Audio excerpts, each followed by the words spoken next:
नमस्कार दर्शकों, स्वागत है आप सभी का कार्यक्रम हमारे मेहमान में।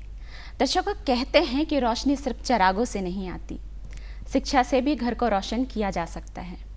जी हाँ, उच्च स्तरीय शिक्षा समाज और परिवार में हमें अपनी अलग पहचान बनाने में सहायक होते हैं। कहते तो ये भी हैं कि शिक्षा ही वो शस्त्र है, वो अस्त्र है जिसके बल पर हम दुनिया की हर एक लड़ाई को जीत सकते हैं। जी हाँ, ऐसे ही हैं हमारे आज के खास मेहमान भी, जिन्होंने अति नक्सल प्रभावित क्षेत्र बीजापुर में शिक्षा की नई अलख जगाई है। तो आइए हम आपको उनसे मिलवाते हैं। इस वक्त हैं हमारे साथ जिला शिक्षा अधिकारी बीजापुर श्री बलिराम बघेल जी। सर, आपका हमारे कार्यक्रम में बहुत बहुत स्वागत है। धन्यवाद। सर, मैं सबसे पहले आपसे यही जानना चाहूँगी कि आखिर हमारे जीवन में शिक्षा का महत्व क्या है? जहाँ अध्ययन और अध्यापन की प्रक्रिया होती है जी, वही शिक्षा है। शिक्षा हमारे जीवन के लिए अति महत्वपूर्ण है और शिक्षा ही एक व्यक्ति को कुशल, सशक्त, चुनौतियों को चैलेंज करने की मार्ग प्रशस्त करता है। जी, और शिक्षा, रोजगार का भी सृजन शिक्षा से ही होता है। जी, हम किसी भी क्षेत्र की बात करें, चाहे व्यापार की बात करें, कृषि की बात करें, उद्योग की बात करें, राजनीति की बात करें, जहाँ जिस मुकाम में लोग पहुँचे हैं वो एक अच्छे शिक्षित व्यक्ति ही अपनी दक्षता का परिचय देते हुए जी, उस क्षेत्र में एक पहचान बनाई है। चाहे महिला, आज महिला भी शिक्षा के क्षेत्र में पुरुषों के बराबर जी, योगदान देके बराबरी के मुकाम हासिल करते हुए देश की योगदान में एक भागीदारी बन रही है। जी। तो शिक्षा का बहुत महत्व है हमारे जीवन में, हम ये कह सकते हैं। अब मैं आपसे जानना चाहूँगी कि बीजापुर में शिक्षा की स्थिति कैसी है? तो बीजापुर संभागीय मुख्यालय का सबसे दूर का जिला है जी, और बीजापुर जिला में जो शिक्षा का प्रतिशत है, जी, साक्षरता का जो प्रतिशत है, वो आज़ादी के 75 साल के बाद भी वो 50% ही है। जी, और इसमें विशेष रूप से जो महिला साक्षरता है उनकी दर 31%। जी, अभी शासन की ओर से, जिला प्रशासन की ओर से साक्षरता दर बढ़ाने के लिए और हमारी विभिन्न शालाएं कई वर्षों से जी, कुछ कारणों से वो बंद थे, वहाँ विद्यार्थियों की पढ़ाई पूरी तरह से वंचित थी। और इन हालातों में अभी 3 वर्षों से जी, 3 वर्षों से जो 300 स्कूल बंद थे, उनमें से आज की तिथि तक माने 200 स्कूल का शुभारंभ हुआ। जी, सन 2019-20 और 20-21 और 22-23, 22-23 में 37 स्कूल का शुभारंभ हुआ, जी, जो बहुत ही दुर्गम क्षेत्र में थे। वहाँ जिला प्रशासन की ओर से शेड का निर्माण कराया गया है, वहाँ शाला भवन नहीं है जी, और वहाँ ना शिक्षक की नियुक्ति हुई है। जी, हाँ, तो ऐसी स्थिति में वहाँ के स्थानीय लोग जो 12वीं पास हैं, लड़के लड़कियाँ, उनको पंचायत के प्रस्ताव के आधार पर 10,000 के मानदेय राशि से उन लोगों को शिक्षा देने का दायित्व सौंपा गया है। जी, क्योंकि वो स्थानीय है और वहाँ की स्थानीय भाषाओं की उनको जानकार समझते हैं हैं। जी, और वहाँ के वो बच्चे से अच्छी तरह से वाकिफ हैं उनकी जी, वो हर आब हवा से, इसीलिए वो किसी भी तरह का उनको किसी प्रकार के कोई भय नहीं है और वो सुचारू रूप से शाला का संचालन कर रहे हैं। और जी, विद्यार्थी वहाँ पूरी सुविधाएं, जी, माने कहने का मतलब उन विद्यार्थियों को मध्याह्न भोजन भी दिया जा रहा है और पूरे शैक्षणिक सामग्री उपलब्ध कराई गई है। जी, तो ये एक मतलब वो चैलेंज का काम था जी। जिला प्रशासन और शिक्षा विभाग शिक्षा का। विभाग, जैसे मैं अभी आपसे इसी संदर्भ में जानना चाह रही थी, जैसे कि आपने बताया कि ये बीजापुर में शिक्षा का जो स्तर है वो 50% का है। ऐसी स्थिति में ग्रामीण बच्चों को शिक्षा के लिए प्रेरित करना आपके लिए एक बहुत बड़ी चुनौती है, तो इससे आप निपट कैसे रहे हैं, क्या रणनीतियाँ हैं?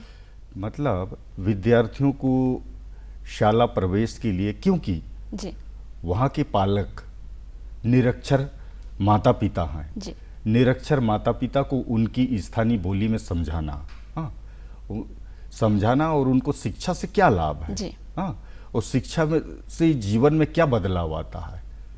एक छोटा सा उदाहरण हम देते हैं। जी। ग्रामीण स्तर में जो गांव के लोग, चाहे एक सचिव की नौकरी करते हो, चाहे शिक्षक की नौकरी करते हो, चाहे आंगनबाड़ी कार्यकर्ता हो, चाहे स्वास्थ्य कार्यकर्ता हो, उनके जीवन एक सामान्य लोगों से उनकी जीवन कैसे अलग है, जी। हट के है। उनका जीवन शैली को देखिए।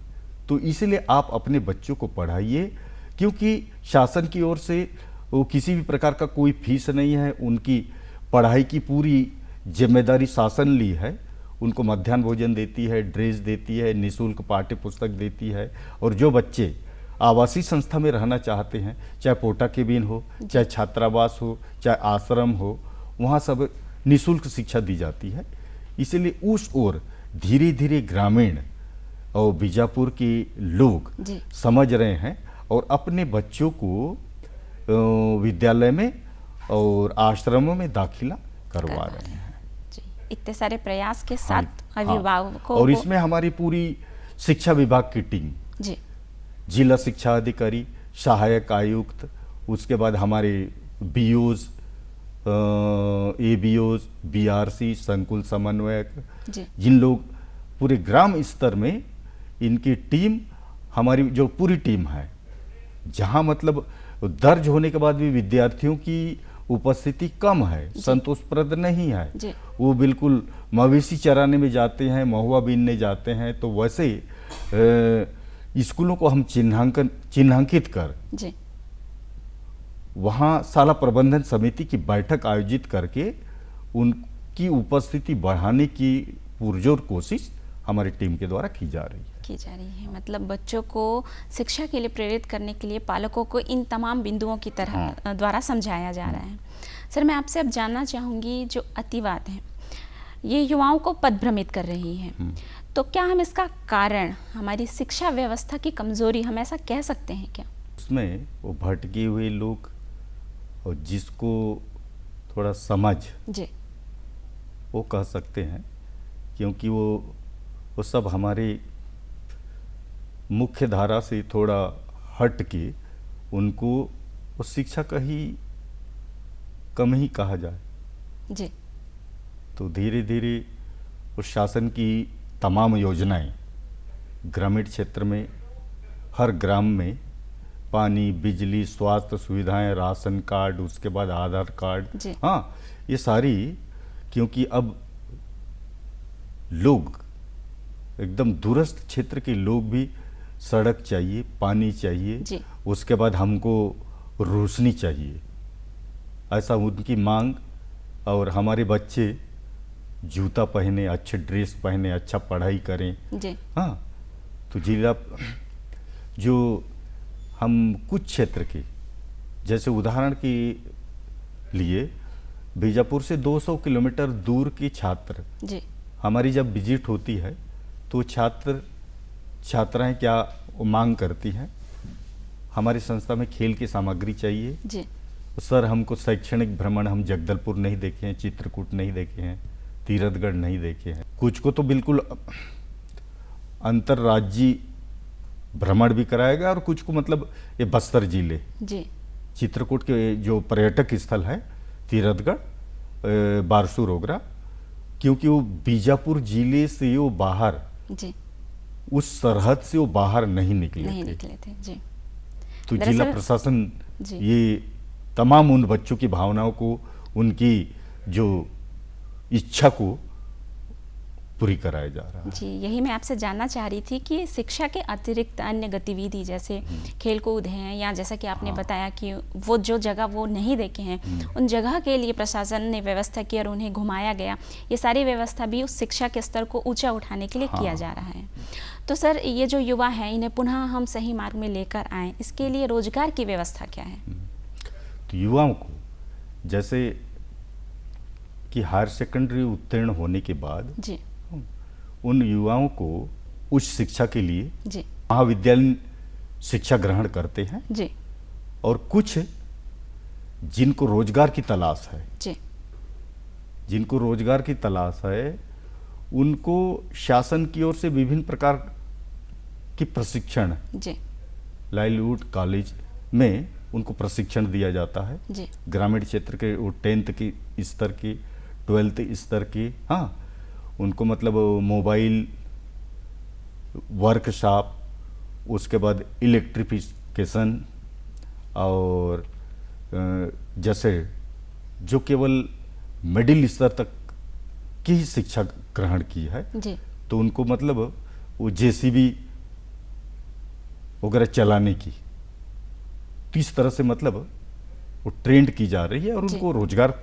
उपलब्ध कराया उपलब्ध कराया जा रहा जी, है। ये तो बहुत अच्छी हाँ। जानकारी आपने हमें और दी। कुछ जो जिनकी सोच जो ग्रेजुएट हैं, जी जो पोस्ट ग्रेजुएट हैं, और उसके बाद किसी ने मतलब इंजीनियरिंग की शिक्षा प्राप्त की है और वो कंपटीशन एग्जाम में शामिल होना चाहते हैं, जी उसके लिए भी बीजापुर जिला में कैरियर अकादमी की स्थापना की गई है इसी सत्र में, जी और वहाँ अभी 200 विद्यार्थी ये कोचिंग ले रहे हैं। जी उसमें स्पेशल सब्जेक्ट टीचरों की नियुक्ति हुई है, जी और जिला प्रशासन, उसके बाद जिला प्रशासन के सारे संयुक्त कलेक्टर, स्वयं कलेक्टर महोदय, जिला पंचायत सीईओ, एसी ट्राइबल, जिला शिक्षा अधिकारी जी और सारे डिप्टी कलेक्टर वहाँ समय समय में जाते हैं। उनका स्तर, उसके बाद वो किस तरह से संचालित हो रही है उसकी जानकारी लेते हैं।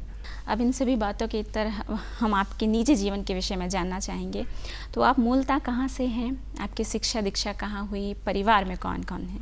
तो मैं मूलतः बस्तर जिले की विकासखंड लोहंडीगुड़ा जी की ग्राम गढ़िया का निवासी हूँ, जी और मेरी आरंभिक शिक्षा यानी प्राथमिक शिक्षा मेरे गांव में ही हुई, जी और उसके पश्चात मैंने माध्यमिक शाला की पढ़ाई के लिए जी 7 किलोमीटर दूर धाराउर, वहाँ मैंने विद्याध्ययन की। जी फिर 8वीं उत्तीर्ण होने के बाद मैं हायर सेकेंडरी की पढ़ाई के लिए लोहंडीगुड़ा में ही छात्रावास में रहकर मैंने जी अपनी पढ़ाई पूरी की।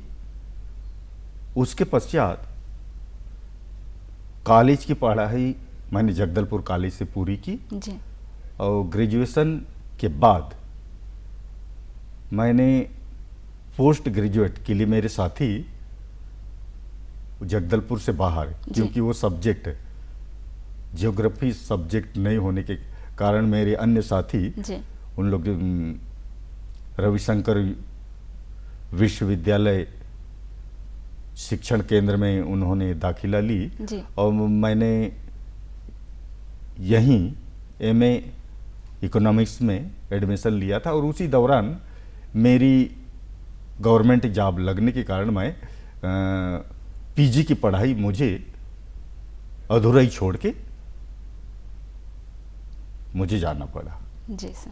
फिर मैं 2 साल, क्योंकि मिनी पीएससी से मेरी चयन हुआ था, जी और मेरी शुरू से भी यही रुझान रहा कि मुझे कोई प्रशासनिक पद के लिए मुझे तैयारी करनी है। जी और चूंकि दक्षिण बस्तर में मेरी पदस्थापना हुई थी, उस शिक्षा विभाग में उच्च श्रेणी शिक्षक, जी ग्रामीण कृषि विस्तार अधिकारी के पद को मैंने त्याग पत्र देके वो परीक्षा की तैयारी के लिहाज से उच्च श्रेणी शिक्षक में मैं ज्वाइनिंग किया। जी और उस पद पे मैं उच्चतर माध्यमिक विद्यालय छीनगढ़ में 9 वर्ष तक मैं काम किया। फिर मेरी प्रमोशन हुई प्रधान अध्यापक मिडिल स्कूल, और वो मेरी ब्लॉक में ही हुई जी। यानी चित्रकूट। तो चित्रकूट मिडिल स्कूल की स्थिति को सुधारना, वहाँ के शैक्षणिक गतिविधि को ऊपर लाना, उसके बाद जन सहभागिता का एक मिसाल उस विद्यालय में ग्रामवासियों के सहयोग से, शाला प्रबंधन समिति के सहयोग से और वहाँ की स्टाफ के सहयोग से वो स्कूल बस्तर जिले के नंबर 1 का स्कूल था। जी। तो शिक्षा विभाग की एक टीम जब डाइट बस्तर आई थी, उस समय पूरी जिला शिक्षा अधिकारी, उसके बाद पूरे अपर संचालक और पूरे डाइट के प्राचार्य हमारे स्कूल का अवलोकन किए थे। जी। तो ये किसी प्राइवेट स्कूल से कम नहीं है और ये बस्तर जिले का एक नंबर का स्कूल। जी। तो इसमें हमारे कार्यों की तारीफ हुई, प्रशंसा हुई हमारी पूरी टीम की।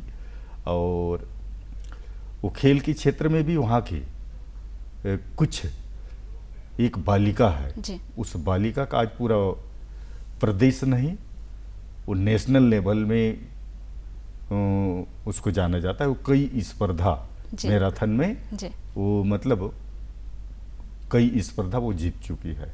जी। वो बालिका का नाम बालमती यादव। जी। हाँ, तो वो इस टाइप का स्कूल था। जी। और उसी दौरान मैं वहाँ 9 साल प्रधान अध्यापक का कार्यकाल पूरा करने के बाद मैं थोड़ा शिक्षा से हट के कुछ नेतृत्व और ब्लॉक के पद में जाऊं, जी। ऐसा मेरे मन में, क्योंकि 18 साल शैक्षणिक कार्य करने के बाद कुछ रीडरशिप करने की मेरे मन में आया। जी। और मैंने 2007 में बीआरसी का इंटरव्यू, जी। जिला पंचायत में बीआरसी के इंटरव्यू में मैं शामिल हुआ और उसमें मैं मेरा चयन भी हुआ। जी। और बहुत ही विकासखंड लोहंडीगढ़ की निर्माण कार्य हो चाहे शैक्षणिक कार्य हो, उसमें स्तर बहुत नीचे था और उस स्तर को उसको ठीक करके पोजीशन बनाने में मुझे काफ़ी समय लगा। जी सर। और चाहे प्रशिक्षण हो, चाहे विकासखंड की शिक्षा का स्तर हो, वो उसको बैलेंस करने में मुझे और मेरी टीम को काफ़ी मेहनत करनी पड़ी। और उसके उपरांत मैं अभी 10 साल से मैं विकासखंड शिक्षा अधिकारी के 4 ब्लॉक में मैं काम किया। विकासखंड लोहंडीगुड़ा, विकासखंड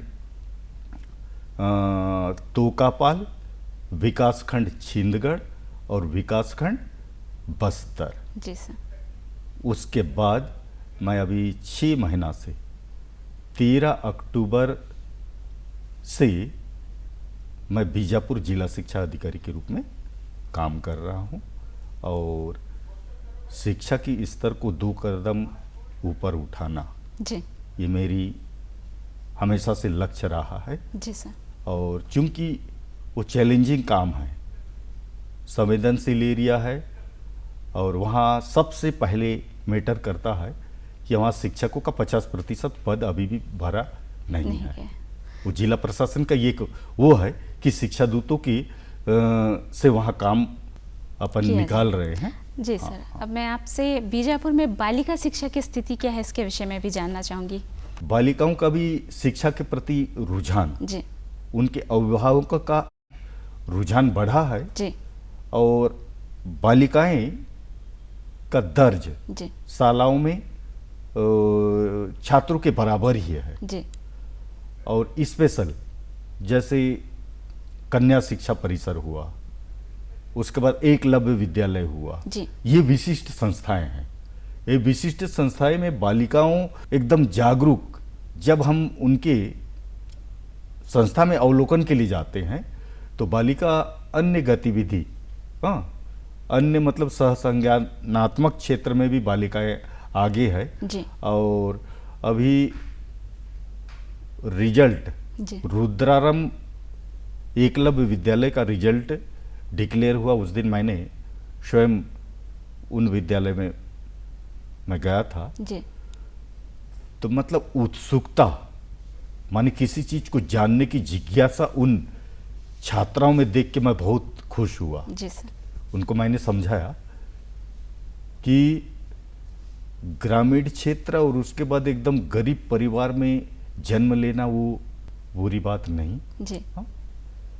मतलब हम तस्वीर को बदल सकते हैं, अपनी तकदीर को बदल सकते हैं जी जब हम स्वयं मेहनत करेंगे। जी सर। तो जैसा कि आपने कहा कि अपनी इच्छा शक्ति से हम हर एक ख्वाब को पूरा कर सकते हैं। तो अब मैं आपसे जानना चाहूँगी कि शासन प्रशासन की क्या क्या योजनाएं हैं जिससे कि हमारे छात्र छात्राएं और भी उच्च शिक्षा को ग्रहण कर सकें। तो क्या क्या योजनाएं संचालित हैं? मतलब शासन की ओर से जी मतलब प्राथमिक विद्यालय माध्यमिक विद्यालय के विद्यार्थियों को शासन की ओर से जी वो सारे पाठ्यक्रम से संबंधित जी मतलब पाठ्य पुस्तक निःशुल्क दिया जाता है, पहली से लेकर 10वीं तक। जी हाँ, उसके बाद पहली से 8वीं तक के हर बालक हर बालिकाओं को जी गणवेश फ्री। उसके बाद 9वीं 8वीं उत्तीर्ण विद्यार्थियों को छात्राओं को जी उनको सरस्वती साइकिल योजना के अंतर्गत साइकिल प्रदान की जाती है। और जो 5वीं उत्तीर्ण छात्राएं हैं उनको बालिका शिक्षा कन्या साक्षरता छात्रवृत्ति दी जाती है। जी और अनुसूचित जाति अनुसूचित जनजाति और अन्य पिछड़ा वर्ग के छात्र छात्राओं को राज्य छात्रवृत्ति प्रदान की जाती है। जी सर। हाँ। तो अब आप हमारे दर्शकों से हमारे पालकों से या यूँ कहें कि हमारी युवा पीढ़ी से क्या संदेश देना चाहेंगे कि वो उन्हें शिक्षा निरंतर आगे ग्रहण करती ही रहनी चाहिए? मतलब युवा पीढ़ी को मैं वही संदेश दूंगा, पालकों को वही संदेश दूंगा, क्योंकि पालकों को अपने बच्चों को जी नियमित रूप से विद्यालय भेजे। और जो युवा पीढ़ी है, युवा पीढ़ी रोजगार के अवसर तलाश के कुछ लोग हताश होते हैं जी रोजगार नहीं मिलने की स्थिति में, तो उनको संयम बरतने की जरूरत है और स्वरोजगार के लिए भी उनको सोचना चाहिए। जी हाँ, क्योंकि 100% लोगों को रोजगार मिले है तो संभव नहीं है। जी आज प्रतिस्पर्धा का युग है, जो कंपटीशन में अच्छा अंक पाएगा वही नौकरी को हासिल करेगा। तो शिक्षा का बहुत हाँ। बड़ा महत्व है हमारे जीवन में। सर, मैं आपका बहुत बहुत धन्यवाद कहना चाहूँगी कि आपने अपना कीमती समय हमारे लिए और हमारे दर्शकों के लिए निकाला और हमसे इस विषय पे बातचीत की। हमारे कार्यक्रम में आने के लिए आपका बहुत बहुत धन्यवाद। Thank you.